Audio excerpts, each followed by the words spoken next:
my friends, Wayne here once again for the Let's Play Kit Gaming channel, bringing you another Dying Light guide. Now, I'm playing this on the Xbox One, but I assume it works across all the platforms, whether you're playing on PC, Xbox One or PS4 and so on and so forth. So, a big question that people have been asking, quite a lot actually, is how do you find guns in Dying Light?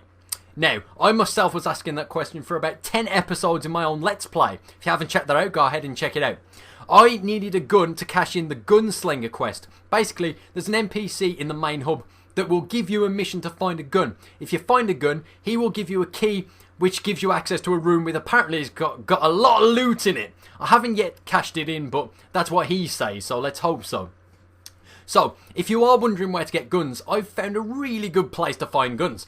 Basically, in the back of police vans. Of course, where the hell do you find police vans? Well, that's what this guide is for. The only place I've found guns so far is in the back of police vans. And luckily, my friends, luckily for you and myself, I've found 5 police vans so far. And I'm going to show them all to you, including the map locations and loot in this video. So the first one I found was strategically placed in between 2 safe zones. So that one's pretty easy to get to. The other ones are scattered around on the freeway. Everything's piled up like Atlanta from The Walking Dead. But if you look around, you will occasionally find a police van with loot in.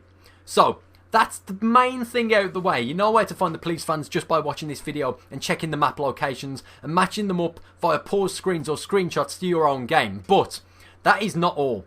To get into this police vans, you need to have a hell of a lot of patience.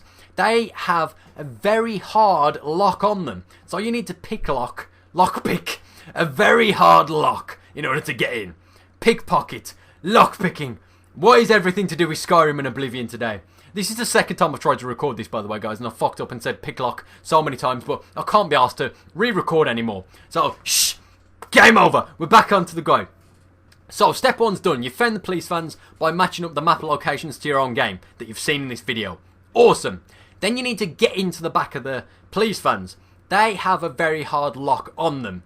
So, you need to pick this very hard lock. Of course, it's difficult to do. It's very hard for a reason. You need to utilise the babiest of baby nudges, and as soon as it doesn't vibrate, my friends, just go for it. If it vibrates when you're halfway, move it a baby nudge to the left or right again, and you will eventually open the lock. And then you'll open the police van and you'll get the loot inside. The first police van I ever lockpicked, not picklocked, had a gun inside, which allows me to cash in the Gunslinger mission. Every other one since, I've found 5 as you've seen in this video. 5 have all been good loot. Don't get me wrong, guys, really good loot. Like, I found a cricket bat that's madly overpowered for my level that I'm at. I think I'm like level 5 or something in power. And a mod as well, a berserk mod that I then attached to the cricket bat. Other than that, I've found knight mods, I've found overpowered knives, all sorts in the back of these police vans, guys. So, use the map, lockpick them, get in there, get the loot, cash in the quest, and mod your weapons to your heart's content. Then, there's a third and final problem that we run into. You've found the vans, that's problem 1. You've opened the lock, problem 2, but problem 3 is the zombies around. Now, strategically, of course, these vans are located in heavily populated zombie areas. So, if you want to get into this van, you need to deal with the zombies first.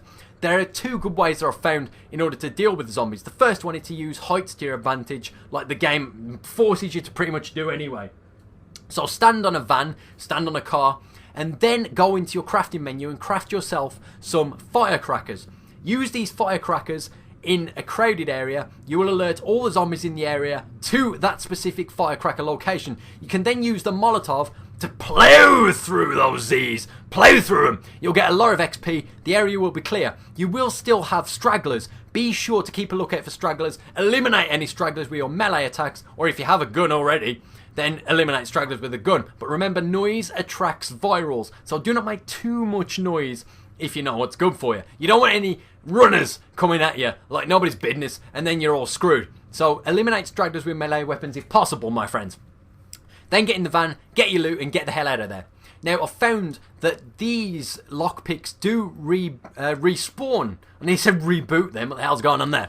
These lockpicks do respawn during the day and night cycle. So, if you pick one lock in one day, and then you sleep at night and wake up on a new day, you can go back to that van and get more loot.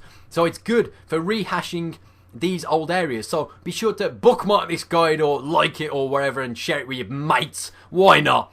And use these map locations to your advantage. And once you familiarise yourself with your surroundings, you can go back to these vans on a daily basis once the day and night cycle skips, and you can get more loot. So it's all gravy, my friends, all gravy. So let's summarise. Nice and simple. In this video, you will find 5 police van locations. Each of these police vans requires you to have a lot of patience to get in. They all have very hard locks. Once you lockpick them, you get in them, you get the loot, you're out of there. But be sure to clear the area first using firecrackers, molotovs, and eliminating stragglers with your melee weapon. Once that's done, you can go back the next day after the day and night cycles complete and get more loot. That simple, my friends. So I really hope you find this helpful. This is a good way to get guns, a good way to get strong melee weapons, and of course strong weapon mods as well. So yeah, I really hope you find this helpful, guys. This is something that I was struggling with for a long time. Now that I've cracked it, I'm all the overpowered loots, guys. All the overpowered loot for Wayne. Thank you very much. I hope you find it helpful. All the best, and goodbye.